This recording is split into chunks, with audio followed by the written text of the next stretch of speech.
नमस्कार, जनता टीवी देख रहे हैं आप और मैं हूं आपके साथ रितेश कुमार गौतम। और वक्त हो चला अपना प्रदेश उत्तर प्रदेश का। देवरिया मामले पर राजनीतिक गलियारों में वार पलटवार का दौर जारी है। सियासत पूरी तरह से गर्म नजर आ रही है।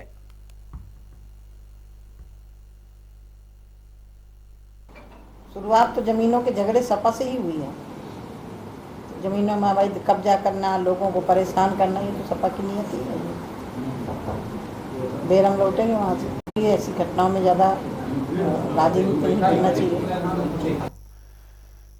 तो वहीं प्रभारी मंत्री प्रतिभा शुक्ला अपने एक दिवसीय दौरे पर रायबरेली पहुंची, जहां उन्होंने मिशन शक्ति के तहत चलाए जा रहे अभियान में शिरकत की और इस दौरान उन्होंने महिला सशक्तिकरण पर संबोधित किया। अपना दल कमेरावादी की नेता और सपा विधायक पल्लवी पटेल ने अपनी बहन और केंद्रीय मंत्री अनुप्रिया पटेल पर जमकर निशाना साधा है।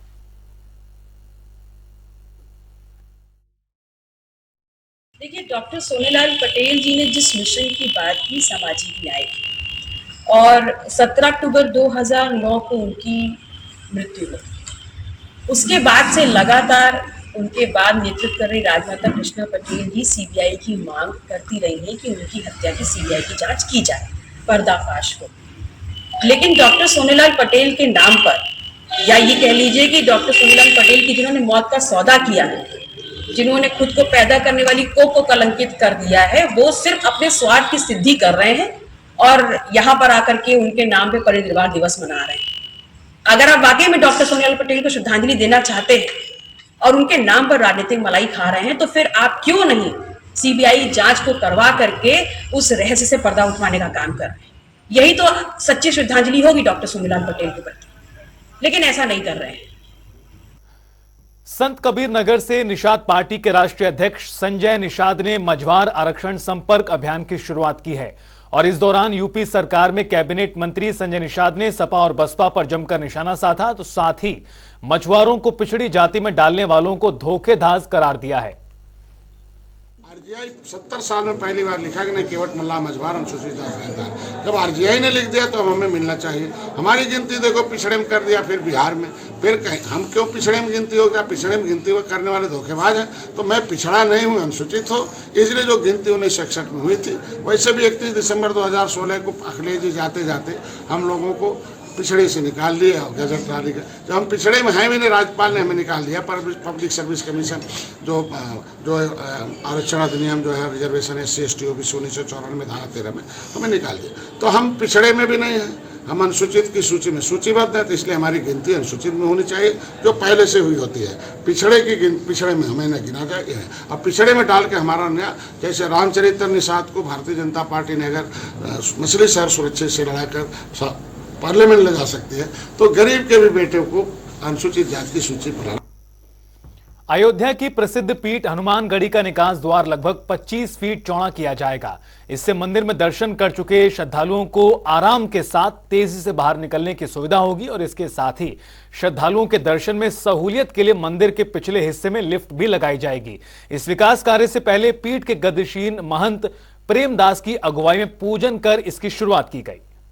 आज अखिल भारतीय श्री पंच रामानंदी निर्वाणी अखाड़ा हनुमानगढ़ी की जो मेन बैठक है, जहाँ पे हनुमान जी नित्य निवास करते हैं, वहाँ पर पीछे साइड में जो सीढ़ी का जीर्णोद्धार होना है, उसके लिए भूमि पूजन हुआ है गद्दी सिंह जी के द्वारा और आज से कार्य प्रारंभ हो गया। और बहुत जल्द ही हनुमानगढ़ी की जो पीछे वाली सीढ़ी है, निकासी द्वार, वह चौड़ीकरण में करीब 25 फुट चौड़ा होगा और पूरी तरह से जो है दर्शनार्थियों के लिए सुलभता के लिए ऐसी व्यवस्था की जा रही है। क्रिकेट भारतीयों के लिए केवल एक खेल नहीं है, बल्कि एक धर्म है, यह कहना है IOC मेंबर नीता अंबानी का। दरअसल मुंबई में चल रही अंतर्राष्ट्रीय ओलंपिक समिति की बैठक में आज साल 2028 में होने वाले लॉस एंजलिस गेम्स में क्रिकेट को शामिल करने का ऐतिहासिक फैसला किया गया है। इस पर IOC की सदस्य नीता अंबानी ने अपनी खुशी जाहिर की। उन्होंने कहा कि मुझे इस बात की खुशी है कि IOC के सदस्यों ने लॉस एंजलिस में होने वाले ओलंपिक गेम्स के लिए क्रिकेट को शामिल करने पर अपनी सहमति जताई। क्रिकेट केवल एक खेल नहीं, बल्कि भारतीयों के लिए एक धर्म है। As an IOC member, a proud Indian, and an ardent cricket fan, I'm delighted that IOC members have voted to include cricket as an Olympic sport in the LA Summer Olympics 2028. Cricket is one of the most loved sports globally and the second most watched. For 1.4 billion Indians, cricket is not just a sport, it's a religion. So I'm delighted that this historic resolution was passed at the 141st IOC session taking place right here in our country in Mumbai. The inclusion of cricket in the Olympics will create deeper engagement for the Olympic movement in newer geographies and at the same time provide a boost to cricket's growing international popularity.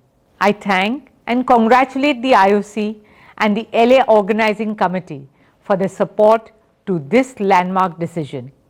It's truly a day of great joy and jubilation.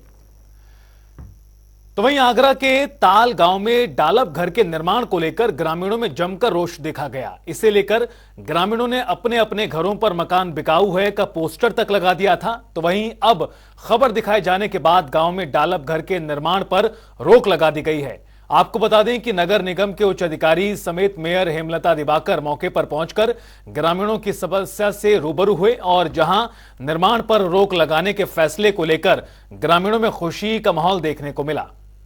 Agra के तोरा के ताल में लगातार कई दिनों से लोग मकान बिकाऊ के पोस्टरों को लेकर यहाँ डलाब भर की एक समस्या थी।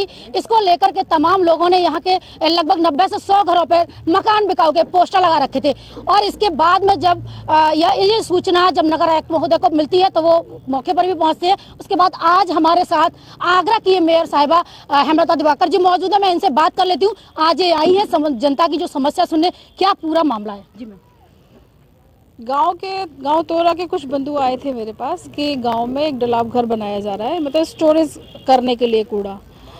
तो मैंने उनको आश्वासन भी दिया था कि गांव के अंदर वो नहीं बनेगा। अभी मैं आज खुद देखने आई हूँ क्योंकि अभी पता चला कि गांव वाले धरना दे रहे हैं और कह रहे हैं कि हम यहाँ से पलायन कर जाएंगे। तो मेरा दायित्व बनता था कि मैं खुद भी गाँव वालों से मिलने आऊँ। तो आज मैं आई हूँ और अभी नगर आयुक्त साहब से बात की है और गाँव वाले मुझ पर विश्वास रख सकते हैं कि ये डलाब घर यहाँ पे नहीं बनेगा।